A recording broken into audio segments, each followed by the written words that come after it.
ओम श्री गणेशाय नमः। ओम नमो भगवते वासुदेवाय। श्रीमद् भागवत में चतुर्थ स्कंद 20वां अध्याय प्रारंभ करते हैं। महाराज पृथु की यज्ञशाला में श्री विष्णु भगवान का प्रादुर्भाव। श्री मैत्रेयी जी कहते हैं, विदुर जी, महाराज पृथु के 99 यज्ञों से यज्ञ भोक्ता यज्ञेश्वर भगवान विष्णु को भी बड़ा संतोष हुआ। उन्होंने इंद्र के सहित वहां उपस्थित होकर उनसे कहा। श्री भगवान ने कहा, राजन, इंद्र ने तुम्हारे 100 अश्वमेध पूरे करने के संकल्प में विघ्न डाला है। अब ये तुमसे क्षमा चाहते हैं, तुम इन्हें क्षमा कर दो। नरदेव, जो श्रेष्ठ मानव, साधु और सद्बुद्धि संपन्न होते हैं, वे दूसरे जीवों से द्रोह नहीं करते, क्योंकि यह शरीर ही आत्मा नहीं है। यदि तुम जैसे लोग भी मेरी माया से मोहित हो जाएं, तो समझना चाहिए कि बहुत दिनों तक की हुई ज्ञानी जनों की सेवा से केवल श्रम ही हाथ लगा। ज्ञानवान पुरुष इस शरीर को अविद्या, वासना और कर्मों का ही पुतला समझकर इसमें आसक्त नहीं होता। इस प्रकार जो इस शरीर में ही आसक्त नहीं है, वह विवेकी पुरुष इससे उत्पन्न हुए घर, पुत्र और धन आदि में भी किस प्रकार ममता रख सकता है। यह आत्मा एक शुद्ध, स्वयं प्रकाश, निर्गुण, गुणों का आश्रय स्थान, सर्वव्यापक, आवरण शून्य, सबका साक्षी एवं अन्य आत्मा से रहित है, अतएव शरीर से भिन्न है। जो पुरुष इस देह स्थित आत्मा को इस प्रकार शरीर से भिन्न जानता है, वह प्रकृति से संबंध रखते हुए भी उसके गुणों से लिप्त नहीं होता, क्योंकि उसकी स्थिति मुझ परमात्मा में रहती है।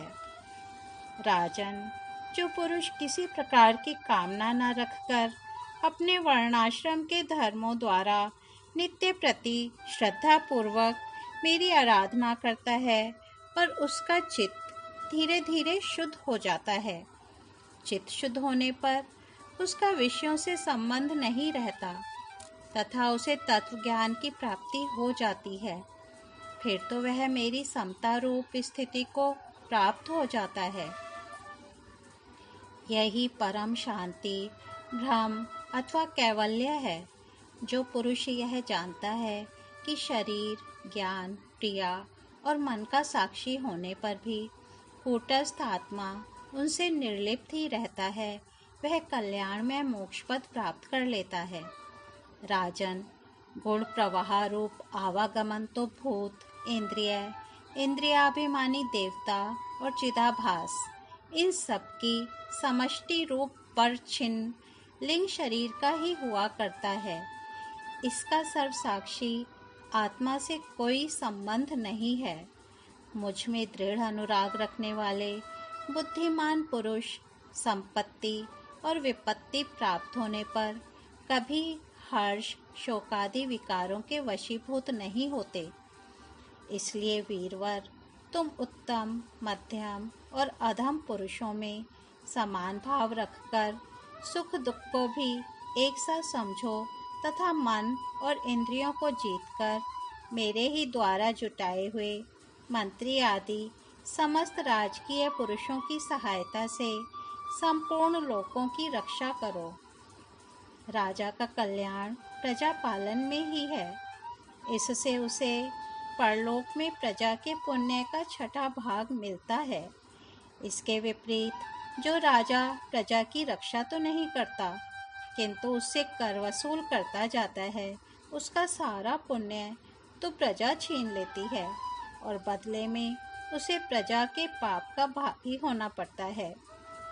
ऐसा विचार कर यदि तुम श्रेष्ठ ब्राह्मणों की सम्मति और पूर्व परंपरा से प्राप्त हुए धर्म को ही मुख्यतः अपना लो और कहीं भी आसक्त न होकर इस पृथ्वी का न्यायपूर्वक पालन करते रहो, तो सब लोग तुमसे प्रेम करेंगे और कुछ ही दिनों में तुम्हें घर बैठे ही सनकादि सिद्धों के दर्शन होंगे।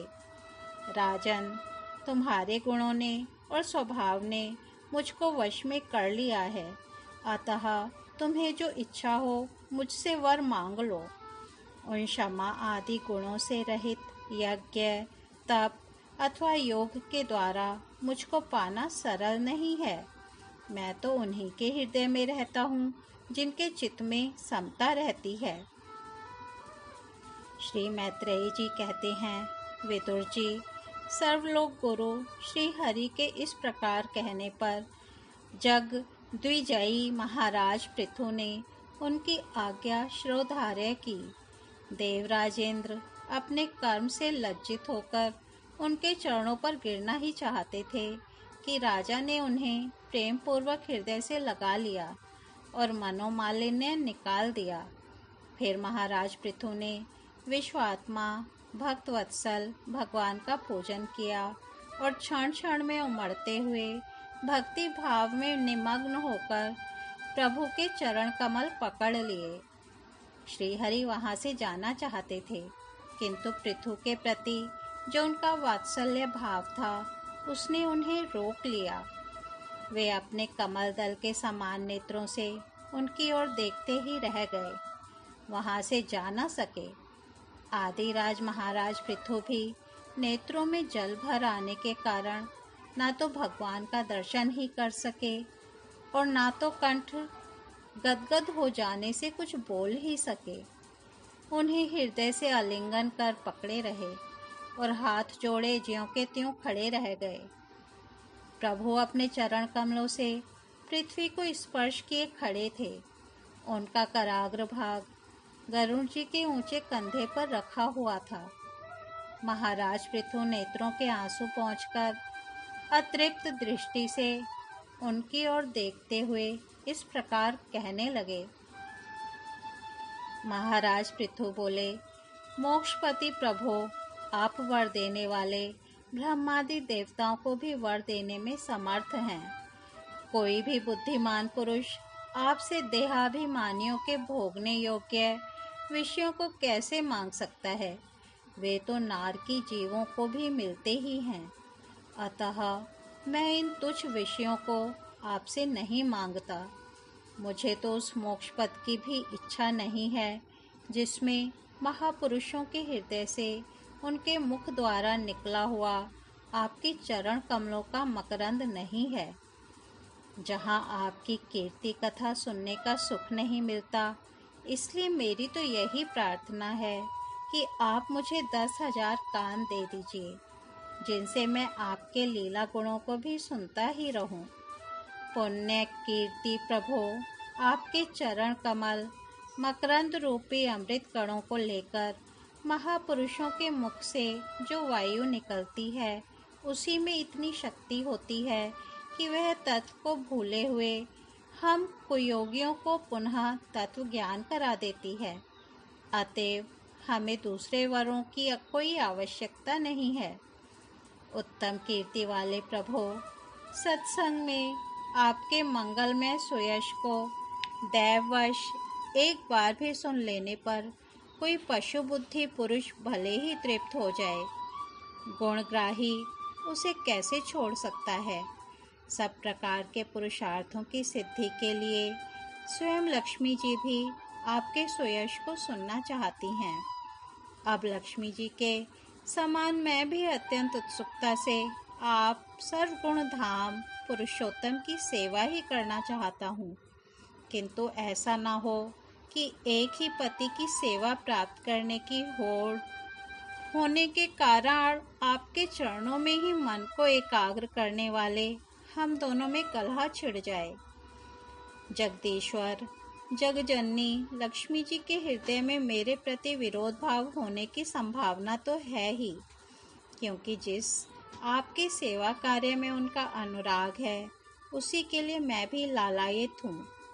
किंतु आप दीनों पर दया करते हैं, उनके तुच्छ कर्मों को भी बहुत करके मानते हैं, इसलिए मुझे आशा है कि हमारे झगड़े में भी आप मेरा ही पक्ष लेंगे।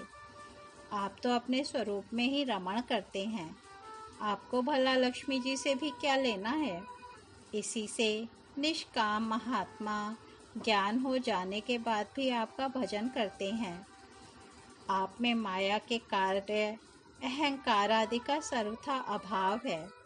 भगवान, मुझे तो आपके चरण कमलों का निरंतर चिंतन करने के सिवा सत्पुरुषों का कोई और प्रयोजन ही नहीं जान पड़ता।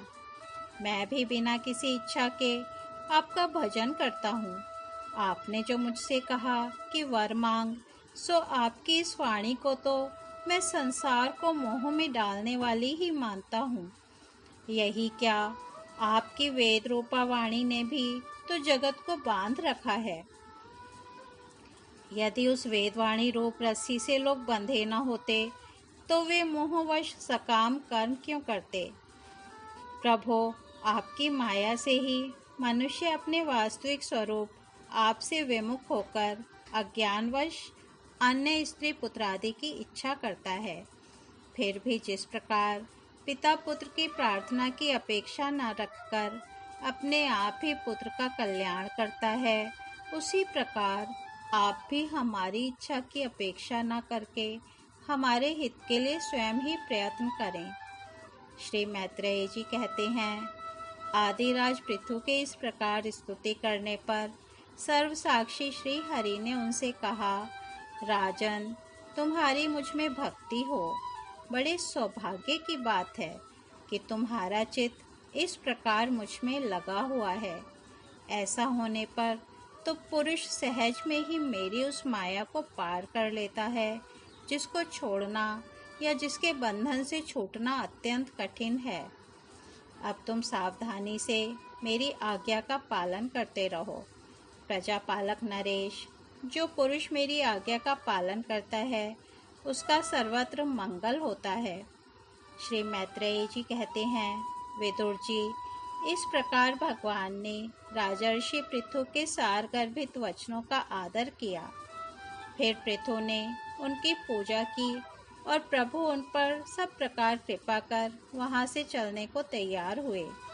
महाराज पृथु ने वहां जो देवता, ऋषि, पितर, गंधर्व, सिद्ध, चारण, नाग, किन्नर, अप्सरा, मनुष्य और पक्षी आदि अनेक प्रकार के प्राणी एवं भगवान के पार्षद आए थे, उन सभी का भगवत बुद्धि से भक्ति पूर्वक वाणी और धन के द्वारा हाथ जोड़कर पूजन किया। इसके बाद वे सब अपने अपने स्थानों को चले गए। भगवान अच्युत भी राजा पृथु एवं उनके पुरोहितों का चित्त चुराते हुए अपने धाम को सिधारे। तदनंतर अपना स्वरूप दिखाकर अंतर्धान हुए अव्यक्त स्वरूप देवाधिदेव भगवान को नमस्कार करके राजा पृथु भी अपनी राजधानी में चले आए। इस प्रकार श्रीमद् भागवत में चतुर्थ स्कंद 20वां अध्याय समाप्त होता है। कल हम 21वां अध्याय महाराज पृथु का अपनी प्रजा को उपदेश सुनेंगे। तब तक हम यहीं विराम देते हैं। हरि ओम तत्सत।